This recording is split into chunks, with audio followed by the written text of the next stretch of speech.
Hold on a second. I certainly can cough, stabilize, get some volume up a little bit, make sure I have my headphones on the right side of my head, which I don't think I do. I think I have headphones on.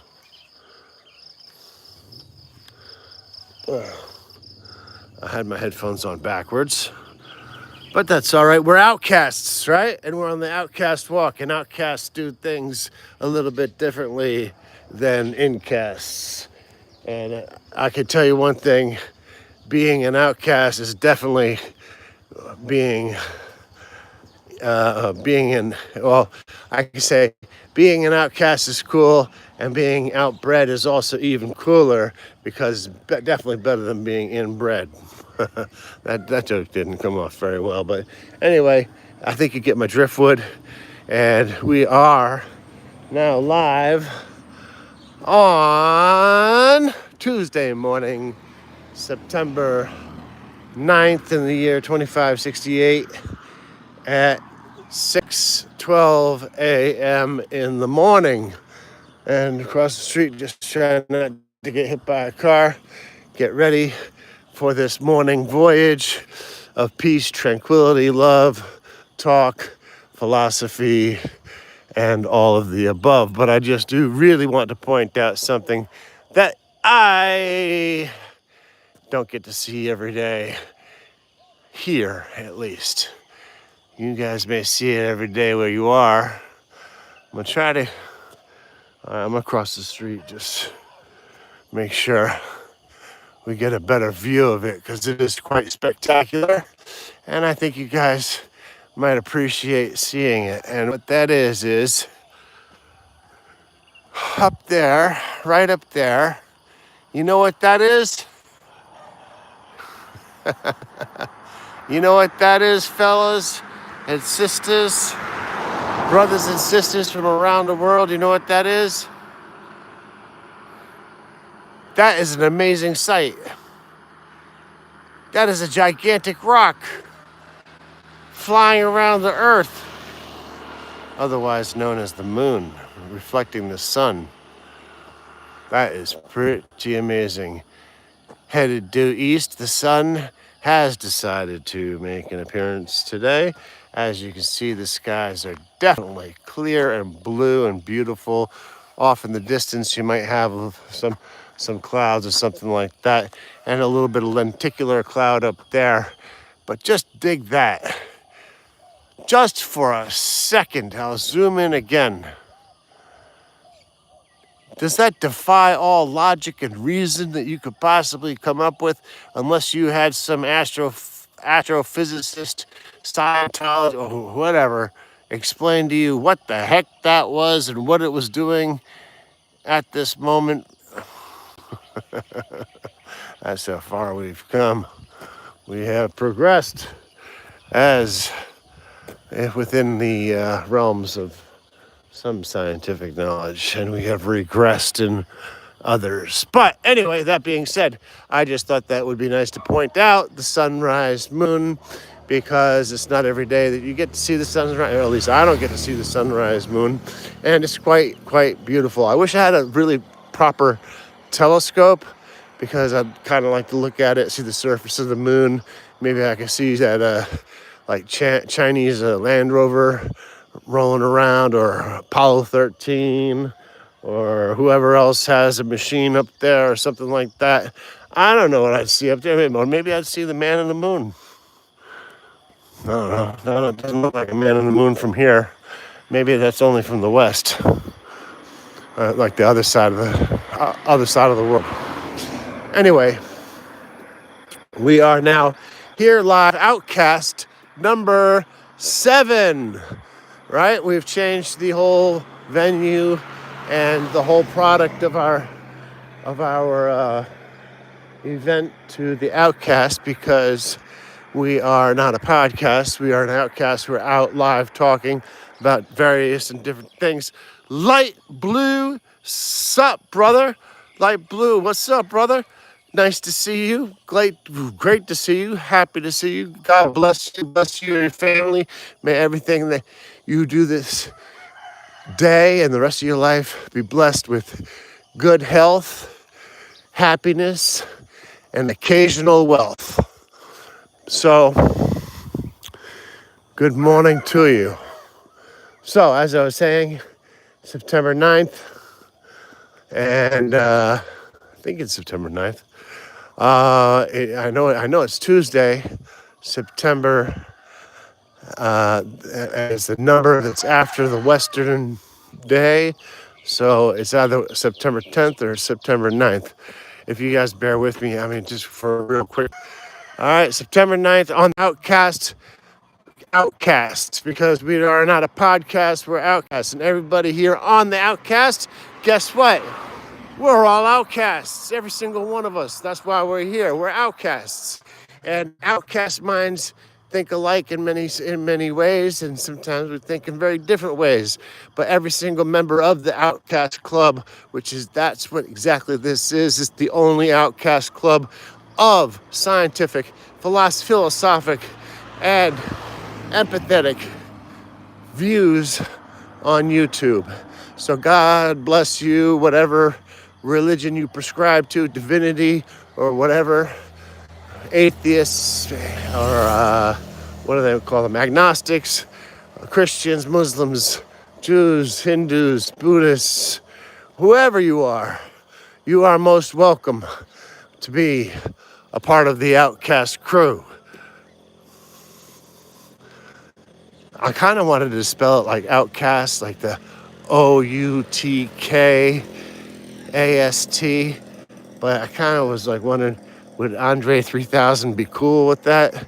I think he would be cool with it, by the way. I don't think he would have said anything, but that, you do get points for originality. So let's keep it original as the original Outcast, non-podcast, non-vlog Outcast with all of our fellow Outcast club members.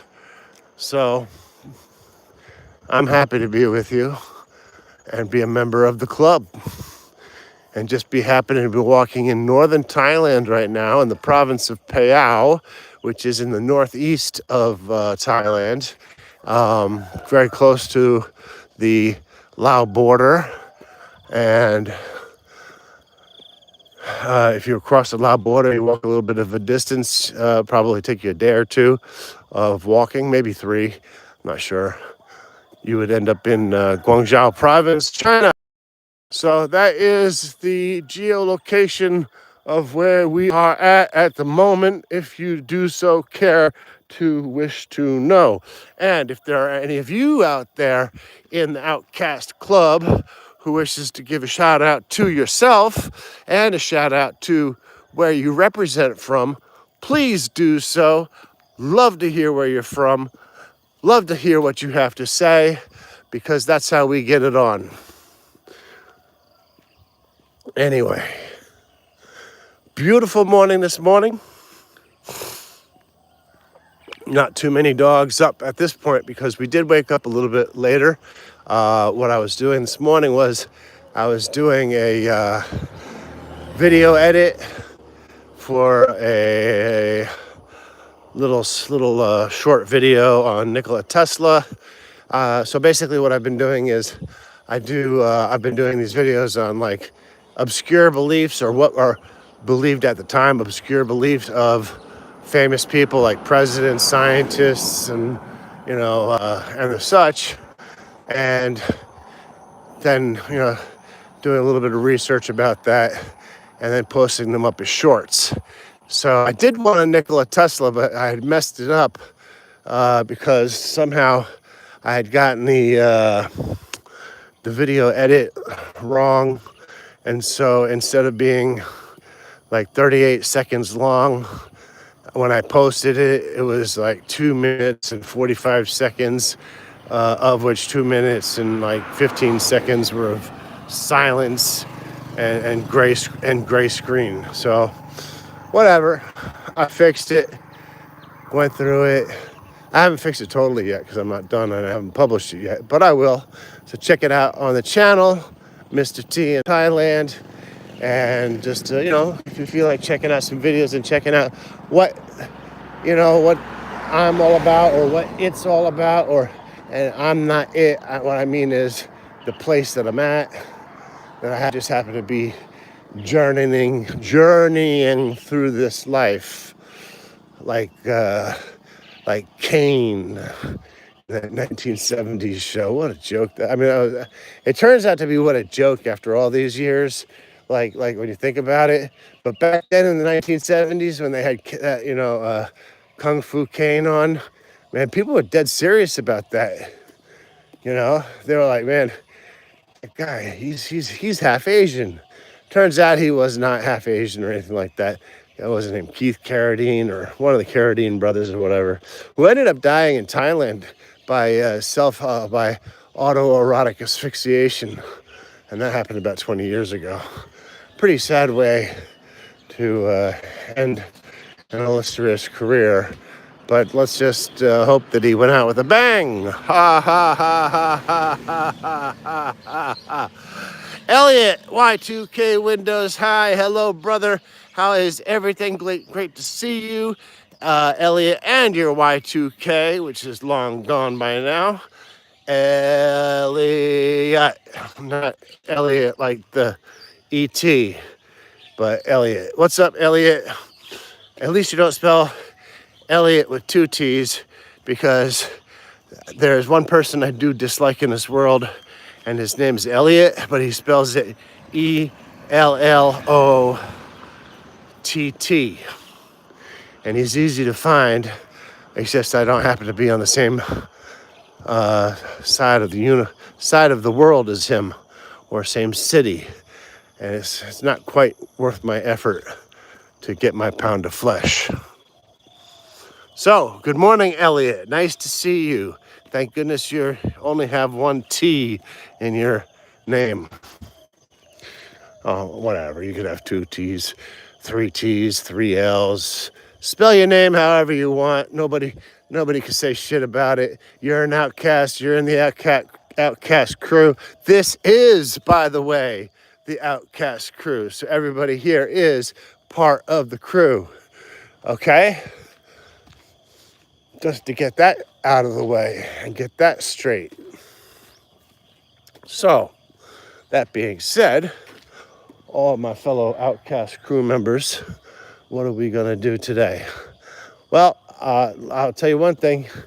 Today I left the house without looking at any notes about talking about anything, because my mind was like wrapped up in some thoughts of the day that happened yesterday. So basically what happened yesterday was, I talked about this last week a few times about, visa and stuff like that. So like, I live in Thailand. Obviously, whatever country you go to, you're going to need a visa if you want to stay legally.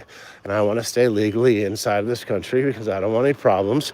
And number two is, I'm married to the same woman for almost 30 years. And we have been living here for nearly 30 years, with some exception, with a few time offs for me to go back to the United States to work a little bit. But other than that, we were married for 30 years, and I don't want to mess anything up with that, because I hopefully will one day lay down in bed, and when she wakes up in the morning, she'll find my dead body next to her, and then she could put me in the crematorium and spread my ashes. Hopefully, that's my desire and my wish. We'll see if that well, I won't see if it happens, but somebody might see if it happens. Anyway, so that was part of like the things that I've been thinking about, was like the immigration thing, whatever. So I had all the papers filled out, signed about 100 pieces of paper, pictures and bank statements and stuff like that, because if you're going for a marriage visa, you have to have X amount of money to prove that you can, support yourself. And if you go for a retirement visa, you're going to have X amount of money in the bank to prove that you can support yourself. Now, all these rules have sort of been changing over the last 10, 20 years or something like that. Back when I first came over to Thailand in the mid 90s, things were a little bit different. But then, times change, technology changes, and people change and stuff like that. And so the visa requirements have changed and stuff like that. And also, Thailand does, it used to have a reputation of sort of being like a safe haven for international criminals and stuff like that, especially in the town of Pat, Bangkok, which they are trying to stomp out, which they are stomping out. It's just because Thailand, in itself, and I'll explain to you in a second, is a very free country, free and open country. In other words, they don't try and force laws on people and stuff like that. And legally, there are 5 genders. There are 5 sexes. I happen to be a heterosexual. I like pussy. But, some people like dick and they have dicks. And some people like pussy and dick. Whatever. You know what I'm saying? You understand what I'm trying to say? Hey, what's up? Somebody look out? Yeah. Đi vào hả? Nàng lao mà đây hen. So, there are 5 genders, right? And maybe one of those 5 genders is asexual. I don't know. I don't know what they are, and I don't care. It doesn't bother me. It doesn't bother me or anything like that. I am, I know what I am, and I'm married, and I like women. And sometimes I have impure thoughts about other women, but I don't act out on it, So, anyway, that being said, I try to get back to the main idea of what we were saying, which has somehow slipped my mind for the moment, is what was it? It had to do with laws and immigration and stuff like that. Yeah, so they were, tightening down on laws and immigration and stuff like that. So we want people to be here legally. I want to be here legally, and so yesterday I had all my paperwork had signed for the week before. My bank statements checked out and everything like that. And so yesterday they sent 2 immigration officers over to our house to verify with their own eyes and take pictures that my wife and I were actually married, and it wasn't just a scam or a sham for a fake marriage, for a fake visa to protect some sort of an international criminal. And that's what that was about. Okay? Just fine, cool. But back onto immigration and legal immigration. Well, it's very simple to me about immigration.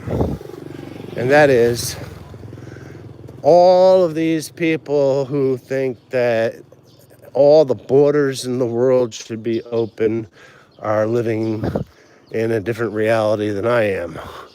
I don't want to say fantasy, because their fantasy could become a reality. I don't know. I don't know what the forces of nature or who's going to fight the battles and who's going to win or whatever. I'd like to say my side's going to win, but, and I have absolute faith that it will, but that all borders should be open and stuff like that. But what I have never heard any of these people who say that talk about open borders and stuff like that is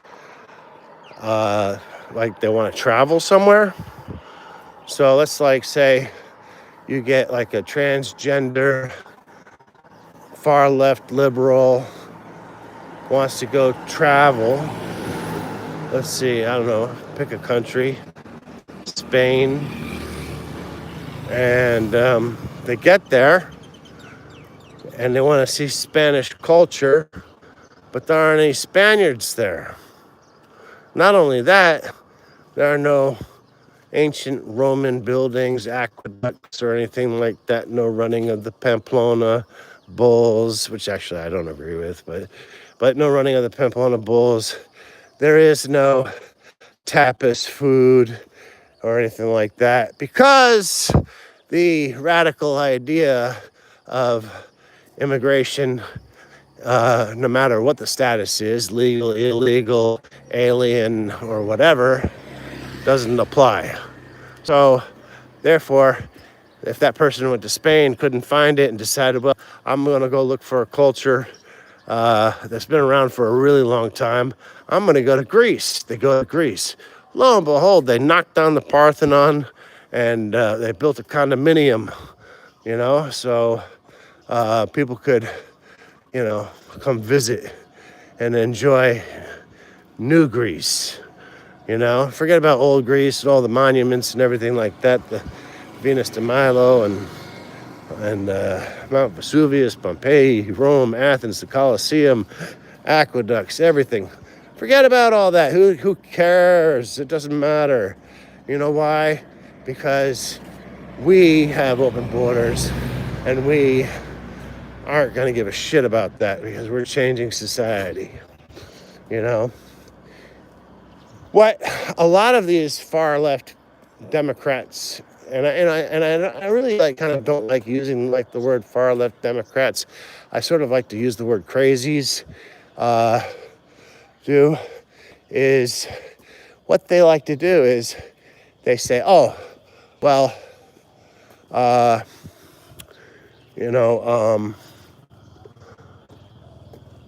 you knocked out all the Mexicans. Who's going to pick the fruit? Well, I have an idea who could pick the fruit. I mean, you could just look at many YouTube channels of homeless people who are American citizens, homeless veterans, people who need work, people who can do work, or who have lack of purpose because of whatever policies that have been implemented, such as mass immigration of other populations who take up those farm jobs, do it for a fraction of the cost. And not only do they do it for a fraction of the cost, but every single penny that they make gets sent outside of the United States, because they don't pay for their bedding here, they don't pay for anything. They just get paid, and they send that money back to their country. Not 1 cent spent here. And so these Democrats are, wagging their fingers, saying, how could you do this to us? And my thoughts are like, how could you do that to those poor illegal immigrants? How could you do that? How could you pay them a quarter of what you would have paid an honest, legal citizen to do? How could you take advantage of another human being so gruesomely and brutally, where you give them barely acceptable living conditions and pay them a fraction of what you would have paid a citizen of the country to do the job? Shame on you. That's what I have to say to those people. Now, I'm not opposed to, daily immigrants coming in doing work, so long as they come in legally, they do their work, they contribute to society. In other words, they will take buses and transportation, which is funded by the citizens of the United States. They will pass through guard stations and police stations, which are funded by the taxpayers of the United States. They should pay a portion of their salary into the system, which means their income should be raised. They should be raised. They should be being paid more money, rather than some fake liberal, communist, dictator, Stalinist, socialist crackpot deciding to pay somebody $3 or $2 a day to pick oranges. Pay that person a fair minimum wage, let them pay their taxes. That gives them the opportunity to, once they go through the daily legal immigration gives them the opportunity to have the wherewithal and the money to file for a potential legal green card or something like that. So it's not the Republicans who are creating this problem or who have created this problem. It is these capital. Sabadi. You know, it's these crackpots who are, basically wolves in sheep's clothing, saying how democratic they are and stuff like that. Yet they're the ones who are eating the poor and lining their pockets and buying the latest models of GMC or Ford or Bugatti or G3, G6, G's. I don't even know what G they're up to in private jets. Those are the guys that are the criminals. And that is my opinion on that. That's what I was thinking about immigration, because I was visited by immigration. And I did everything legally. All my paperwork is in order. And I won't have to do my paperwork again for another year, which in another year's time, I will do my paperwork to prove that I'm alive and that I'm still living with my wife and that my wife is still alive and that I'm not some psychopathic murderer, or that my wife isn't some sort of psychopathic murderer who got rid of my body in the rice field. I don't know. I call that bureaucracy at its finest, because in the United States they have bureaucracy which is on steroids. Every single day, if you have an address, you open up your mailbox, you have some form of propaganda in your mailbox, either by somebody who wants to get elected in your district or somebody who wants to offer you credit at 29, 30% interest, or maybe you have a ticket which was illegally written and by some highway state police, who said that you were driving near the side of the road while they were parked, and they got a shot of your camera because you were supposed to change lanes whether you could or couldn't, and then you have to pay $295 for that. That's a lot of money. Okay? So that endless bureaucratic bullshit that's inside the United States that makes it run, or helps it run, is something that I'm very happy to have for the moment left behind me. Now, in saying that, I will say another thing. We do not have freedom. Freedom is a myth in many ways. The only way you can be free, in my opinion, is through spirituality, through your relationship with spirituality and your relationship with whatever deity, God, or whatever it is that you have. But even then you're not free, because you still have to follow the rules of the follow the seven deadly sins, the seven sins, the eightfold noble path, the rules that humans have to follow. But they're not bureaucratic, and you don't have to write back to them, and you don't have to pay them any money. All it is a set of rules that they've made that have been handed down from millennia, saying that you're going to be all right if you follow X, Y, and Z, and things will be okay. So in that way, you could potentially achieve some form of freedom.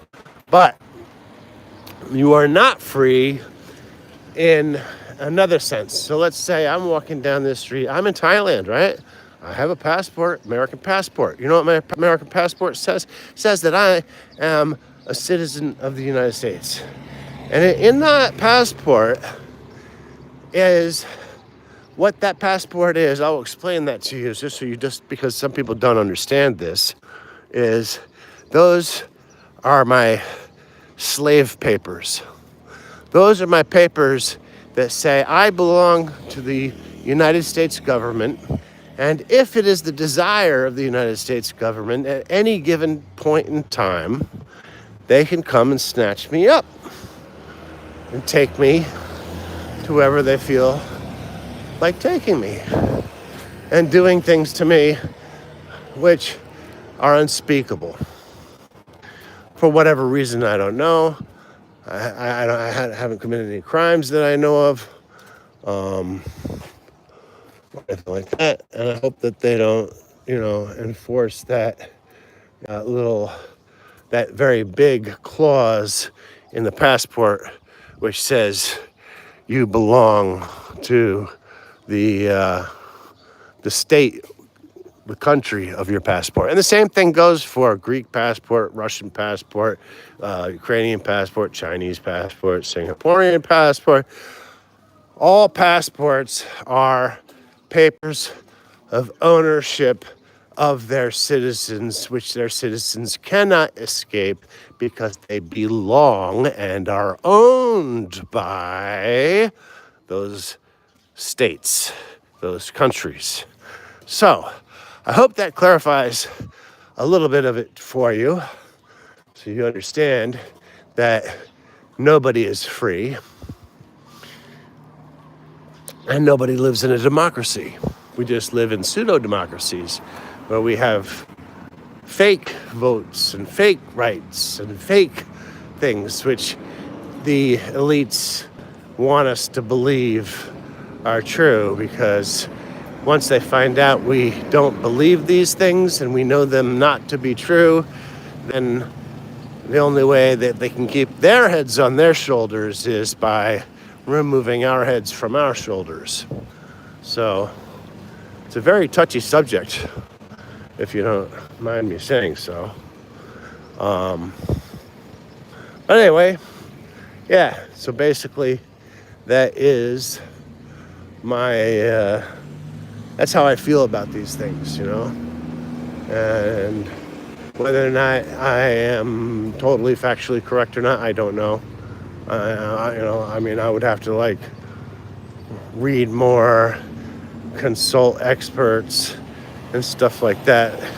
These are just my observations and my opinions on society and stuff through whatever papers, magazines I have read, or movies I've seen, or dreams I've had, or whatnot. Anyway, so that is basically that as far as the political spectrum goes. Now, I've noticed in the last few Outcast productions we've made that sometimes the viewership has gone down, and I attribute that to the possibility that during our Outcast podcast creations that the topic of religion and politics is something of a fragile topic to discuss, of which I will never talk about that in this country, because to a very large degree I won't. There's just some things I'm not going to talk about. But that being said,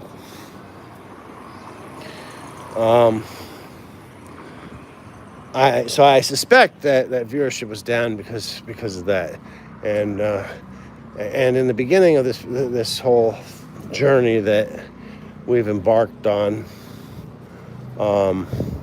it all started with the idea of exercise, which is definitely something that we're still on. We're still on the exercise journey and all that, but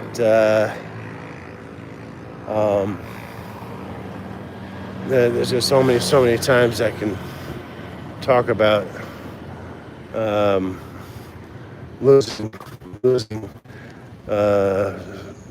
30 grams or 500 grams, maybe even a kilo or something like that, none of which has happened lately, even though I have been totally diligent in my efforts to continue on with my program to lose weight. And the program also consists of connecting guys, because you guys out there in the Outcast territory are very important to me. And I love you all, and you can feel however you want about me, but I do love you all. The best for you all, and health and happiness, and may you at some point experience some degree of financial wealth. I'll tell you another thing that I believe. And I know you might think I'm crazy for saying this, but I believe that I have another belief. And that's about the judicial system in the United States, particularly the judicial system in the United States. And I believe that if anybody wants to become a judge or a prosecutor or a defender, an appointee of the court, even a guard, and even a record keeper, anybody who works inside that courtroom, I think it should be a prerequisite that each one of them has to spend 1 month in prison. That's what I believe. I believe that with all my heart. How can you judge people if you have not walked their path? Did Jesus Christ not say, walk a mile in a man's shoes? Well, they're not walking, they're not even, they're on from their electric wheel. Arun swakunta sabari lupa. Oh, sabari hang luai. So, they go from their electric car to their chair, and then they open up their books and stuff like that. And it's blasey blah, business as usual, looking for customers and stuff like that. So, if this is what I truly believe, you wanted to be a judge, you want to be a lawyer, defense, or prosecutor, or a typist, or anything. Maybe even a jurist. Maybe even they should put jurists in jail, lock them up for a week, because there's the system which is called being judged by your peers. I want to be judged by my peers. In other words, I want to be judged by somebody who understands the decisions that they are making. And that I think that all people, murderers and rapists and stuff like that, even the most horrifying people, should be judged by people who understand what prison is, who understand what it is to lose your rights. And I'm not saying this as an effort to protect any rapists or murderers, because I believe that if those rapists and murderers got in front of those judges, jurors, and prosecutors and defense attorneys who had to spend a month in prison, it's going to be a bad day for those murderers, bad day for those child molesters, bad day for those rapists. Very, very bad day. But it's going to be a great day for the innocent person who's driving or her car down the road, and some asshole boot-licking state police officer decides to turn his lights on and give you a ticket, regardless of how much money you may or may not make per day, give you a ticket because it's purely his discretion or her discretion. And then if they really want to get loose on you, they'll claim they'll smell weed in your car, and then you're in all sorts of problems. Fuck those people. Those state police officers are predators. They're a predatory system. And if you want to put it in an analogy, I will give you an analogy which fits perfectly when you start to think about state police and state police and the transporters, the people who are driving their cars up and down the highway. And it's this: Have you ever watched the Nature Channel? Okay. The Nature Channel has, with Attenborough and stuff like that, they do these things, right? And this is one that I love in particular. And it's about the lion pride, right? So they have the lion pride is up on the grassy knoll or whatever it is, chilling out and everything like that. And then you get the wildebeest and other animals down below eating grass and trying to be happy and everything like that, minding their own business. But then up on the hill, you had the lionesses, and you had like the big lions, ones with the manes. Those are the sergeants, the shot callers up on top of the hill. And what they're doing is they're looking down at that highway, and they're looking for a weak buffalo, one that's not gonna put up too much resistance, or one that is gonna put up too much resistance, and then they're gonna get their jollies off of being a tough guy with a gun and a badge, So what they are is, they're not police officers. What they are is a mafia of tax collectors who use force to enforce their methods of disrupting honest people who are just trying to get from point A to point B. No matter how much destruction that they're doing to that person, they don't care.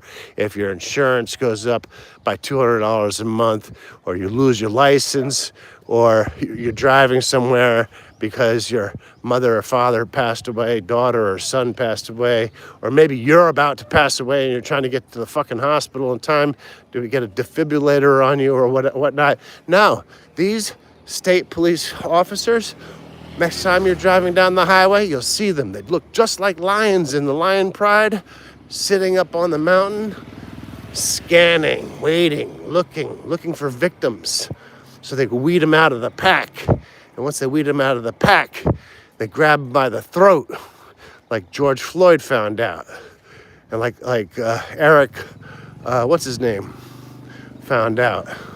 They grab them by the throat until they can't breathe anymore.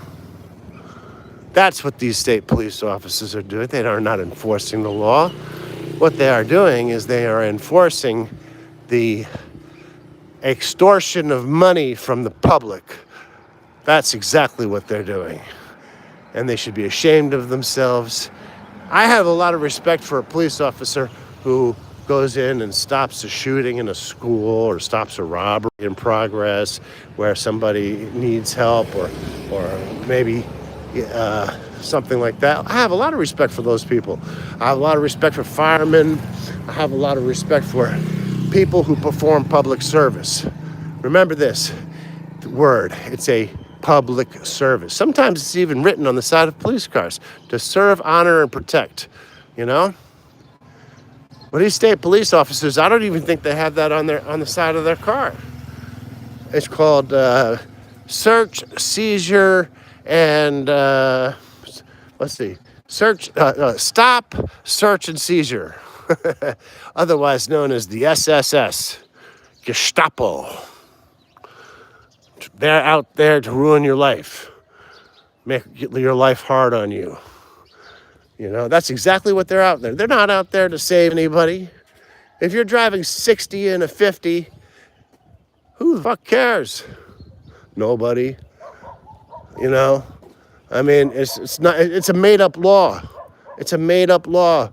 You know how many countries have, like, different speed limits and stuff like that? There's no agreement that you got to go a certain amount of speed on a highway. Now, there may be warning signs for going up and down grades, around curves, bends, hairpins, and stuff like that, and I'm all in favor of that. But if you're on the highway and the highway says the speed limit's 50 and you're doing 65, and the guy, He rolls up behind you with his lights flashing. Man, fuck him. You know what I mean? That's exactly what I have to say. Fuck those people. They're doing Satan's work, and what they are doing is participating in something which is called the Milgram experiment. And the Milgram experiment was done in the 1950s. And what that was an experiment to find out how far humans would go to follow orders blindly, to hurt, incapacitate, maim, or kill another human being, which they didn't know. And that's what the Milgram experiment is. And it's being run today. They're still running the Milgram experiment. They're finding out how far they can push the citizens. How far can we text them? Enslave them, you know? 40% of the revenue that comes from every town comes from stopping cars, legally and illegally, trying to enforce illegal stops, illegal search and seizures, and absolutely just petty nonsense. And it is a scourge on society. They have to do something about it because people are losing their lives for no reason over these things.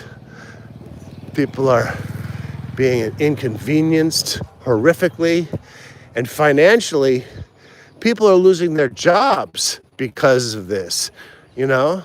So the damage that these so-called state police officers who think that they're doing God's work or the work for the better good of society are not. They are in league with the devil. They are in league with Satan. They're doing Satan's work. And they are also actors in what is called the Milgram experiment. Look it up, Milgram experiment. It was done in the 1950s, and you'll see exactly what I'm talking about, because that's exactly what they're doing.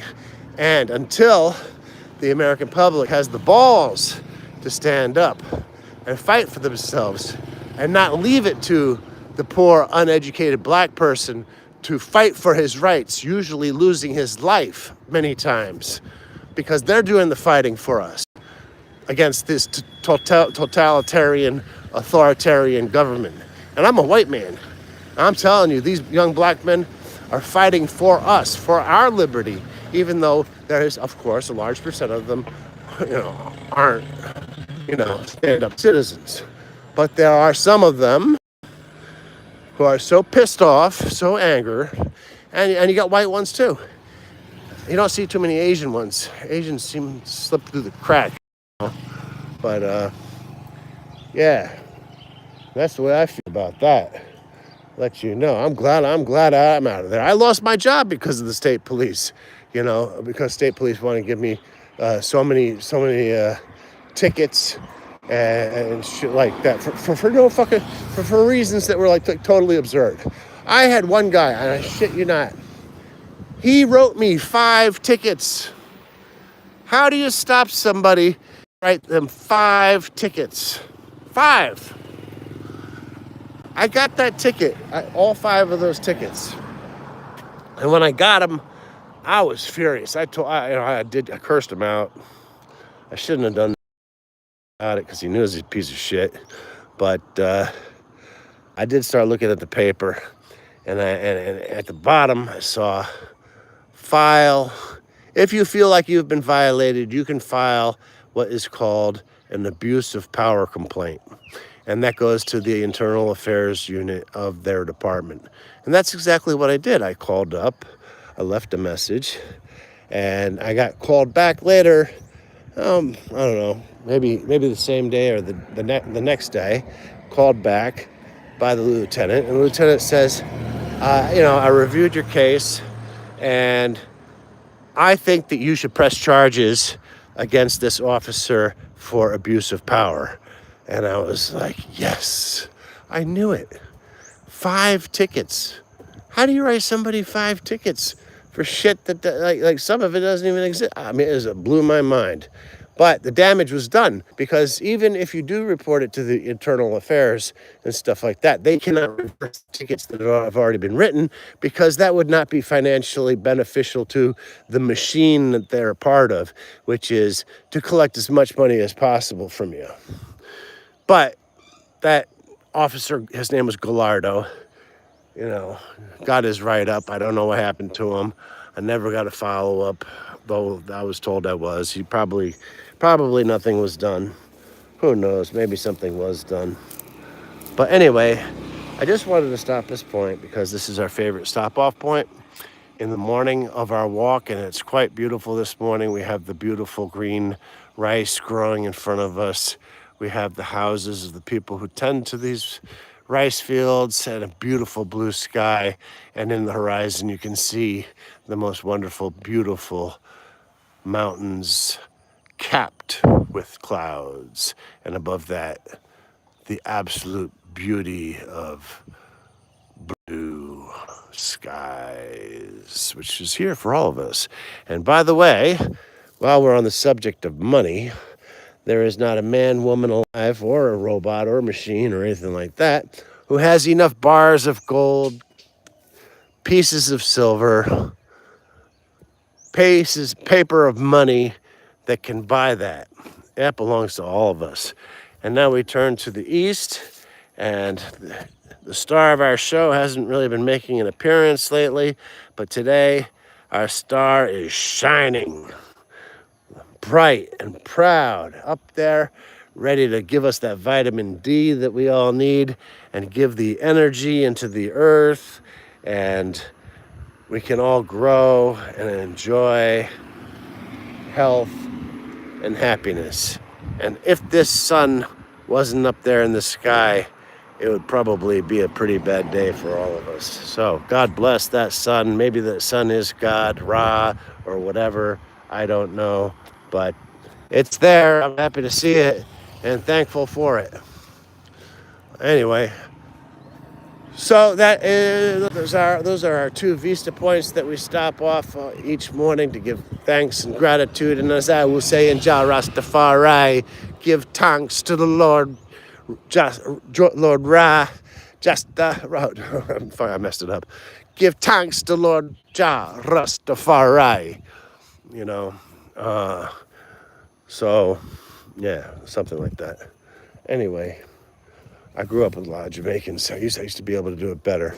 But I haven't been hanging around any of my buddies in about 40 years. So sometimes the patois is a little bit difficult. Stumbles off the tongue a little bit differently than it used to. Anyway, that being said, let's talk about Bob Marley. You want to talk about Bob Marley? I want to talk about Bob Marley this morning one more time because I never get tired of talking about Bob Marley. Arun suwat yai sabadi lupao. Yai pan maซื้อของเลี้ยงมาไปแล้วมาปกติยายพันซื้ออะไรของยายอะลูกสาวขายกับข้าวตอนเย็นไม่ได้ใครไม่ได้ซื้อของอ๋อโอเคเสียใจบาย So so we did start the walk, our Outcast walk, a little bit late, and it happens to be 7:05 on this beautiful Tuesday morning. I think it's the 9th. I have to check. On the 9th. And it's absolutely wonderful out. Beautiful. And it's a great time to be alive.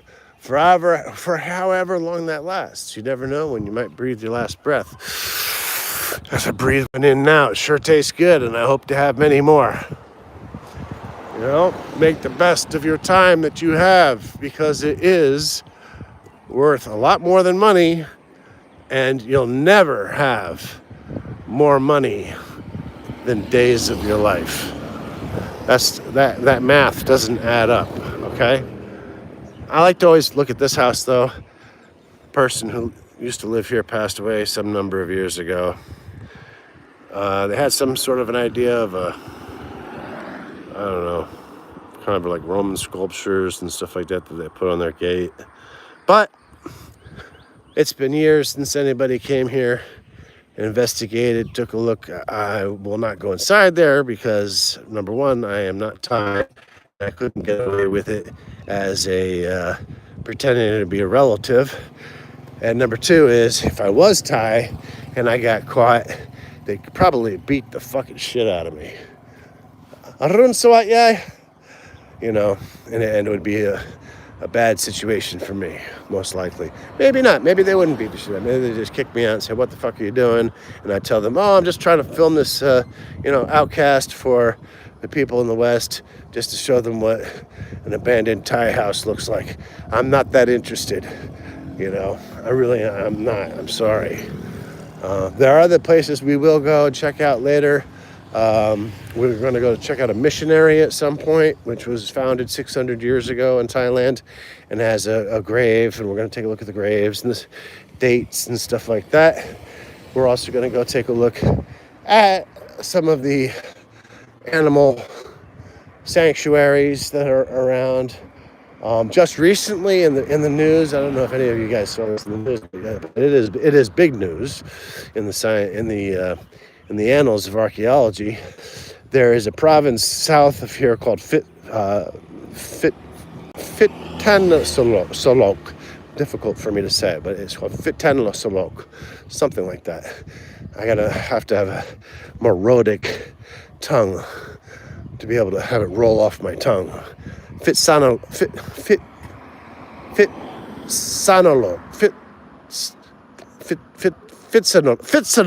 That's it. That's what it is. Phitsanulok.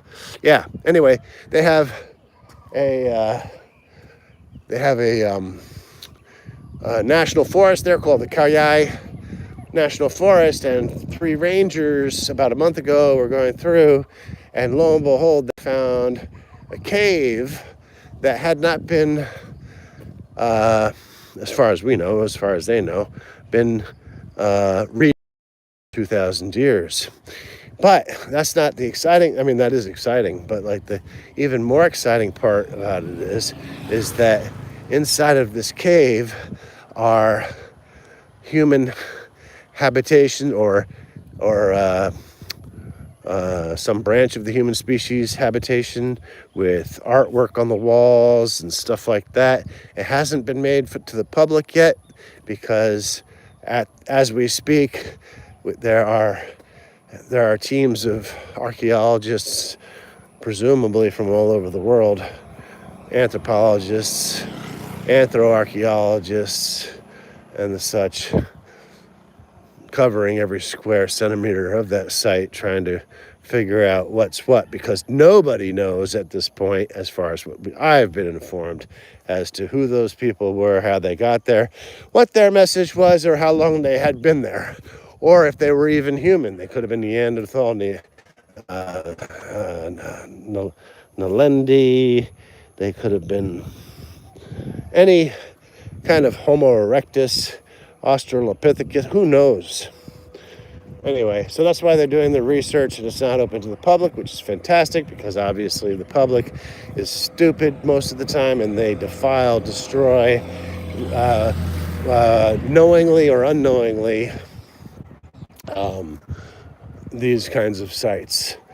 And I would point to you some channels on YouTube which are doing just that, though they claim to be very careful about it. But I will say rest in peace to Desert Drifter, because he was very careful about what he did. He was 36 when he died in a car accident, and he was a man of God, and he was a wonderful, wonderful person who inspired me to even get involved in this kind of thing. And I'm 55, and this poor man's life was cut short at the age of 32 or 36. He had a wife, and he was successful at what he was doing, and he didn't have an evil, or as far as I could tell, an evil bone in his body. Unfortunately, his life was cut short, and he was a good, and I actually have credentials to say that he was a good artifact inspector, because for 2 years of my life I worked with archaeologists on digs in southwest of the United States, most notably through Crow Canyon Archaeology Center, which is in Cortez, Colorado. You can look it up. There's Chaco Canyon. They've done a lot of progress since I was there in the 80s. And I don't know if he's still alive, but Dr. Bruce, who is a specialist in flint knapping. So I do speak with some authority when I do talk about Desert Drifter, as far as his respect and care that he took when analyzing or looking at these sites. And it is a tragic loss, and I really would like to say once more again, rest in peace to him. I was real torn up about that. I mean, there's just a few people I got torn up about like that I don't know when they pass away, and one is him. The other one was Anthony Rumble Johnson, who fought for the UFC, and I heard he passed away. I couldn't stop. Oh, I'm going to cry now. I couldn't stop crying for like an hour. I mean, what a beautiful man, the guy was like a total gentleman. Anyway, so there are very few people that, can get me choked up, aside from probably my mother and my father, but I've been choked up so many times about that, I can actually have a little bit of an immunity about that. And, the beat goes on. My first wife, who died of breast cancer, that was tragic as well. Hello? Oh, you're not? Oh. I say who, kid? Quite put.อรุณสวัสดิ์ออกกำลังครับ so you have to be able to get over grief. Grief is a necessary process, and like it or not, when you see people going through grief, unless you may be their wife or mother, don't try to give these. I mean, you can try, but there's really no advice you can give anybody. What advice can you give somebody who's just gone through a tragic thing? You can hold them, you can, caress them, you can, and even then they might not want it, but there's no advice you can give, like, do X, Y, and Z. They have to go through it. See if they make it through to the other side, because that is the parable of life. Yesterday I told a parable of life, which was that of the story of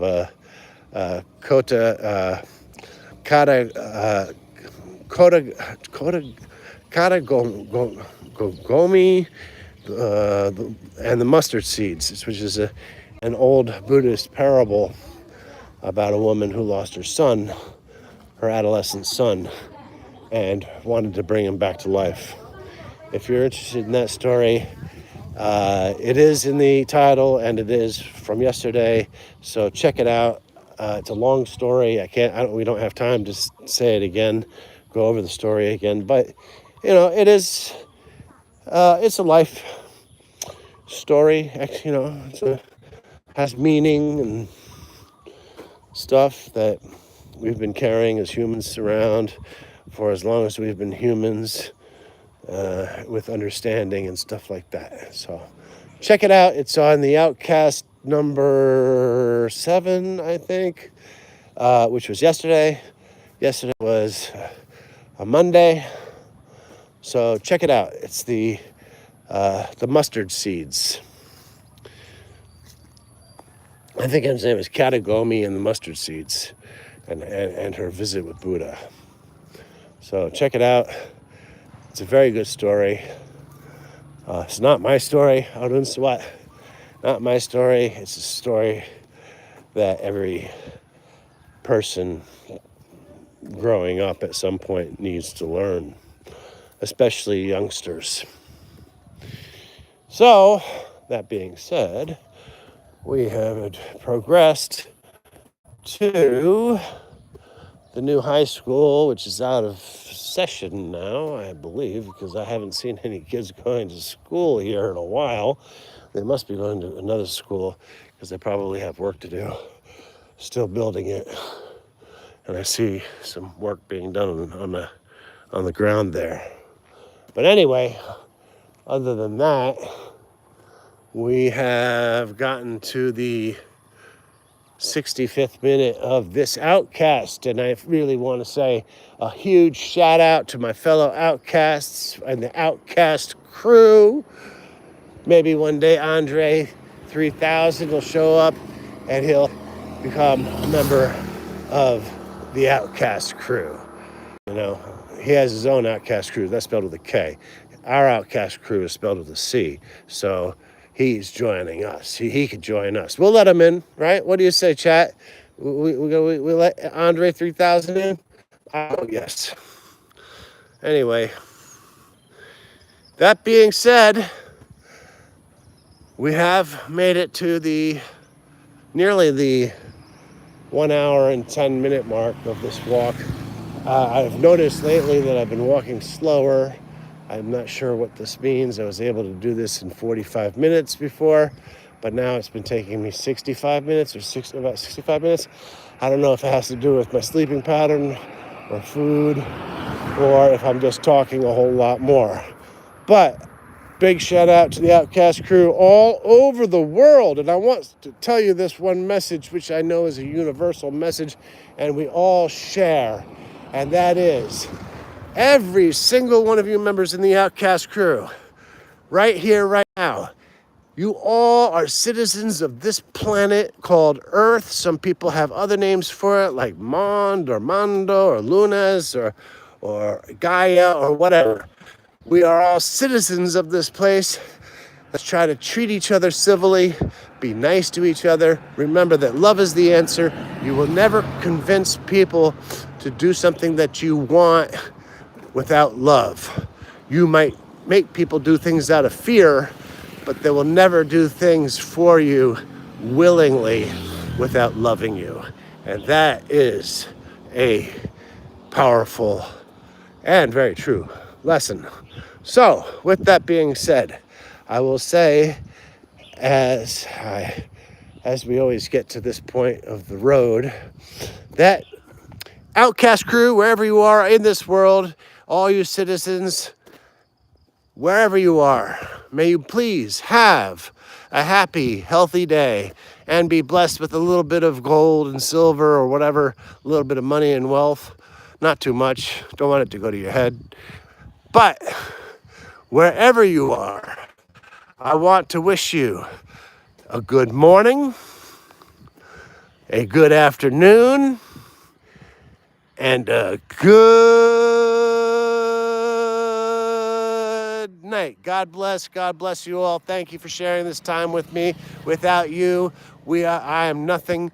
And God bless the Outcast crew. We'll be here tomorrow, same time, same place, but we'll be on later today doing other things. So if you are so inclined, you may see us go live again. We have other things that we have to do. So I just want to say, give thanks to all of everything. And love you all. May you all be blessed with good health and happiness. And I'm hoping for the same for myself. Goodbye. See you later. Nice chatting. Outcast out.